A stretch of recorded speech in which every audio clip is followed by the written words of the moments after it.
जिजाऊ शैक्षणिक व सामाजिक संस्था महाराष्ट्राचे संस्थापक अध्यक्ष निलेश भगवान सांबरे साहेब यांच्या मार्गदर्शनाखाली आज दिनांक 25 मे 2026 रोजी रायतळी ग्रामपंचायत हद्दीतील दळवीपाडा व गडकपाडा, सालकरपाडा, वरठापाडा तसेच वळदे, धाडसीपाडा येथे हळदी कुंकू कार्यक्रम मोठ्या उत्साहात संपन्न झाला।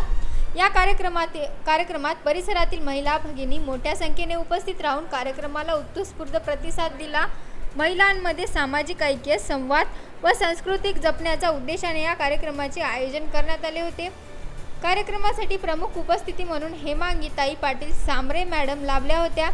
तसेच डहाणी तालुका अध्यक्ष श्री पिंटू नरेंद्र रिंजड, प्रवक्ते संतोष पवार साहेब, गंजाड ग्रामपंचायत माजी सरपंच जानी वरठा साहेब, जिजाऊ कसा विभाग प्रमुख श्री अजय मेंढा साहेब, हरेश सालकर, पत्रकार निलेश दांडेकर, मदन बेलकर, कृष्णा डोळफोडे तसेच इतर मान्यवर उपस्थित होते। सर्व उपस्थितांच्या सहकार्यामुळे हळदी कुंकू कार्यक्रम यशस्वीरित्या पार पडला असून आयोजकांकडून उपस्थित महिला भगिनी व मान्यवरांचे आभार मानण्यात आले।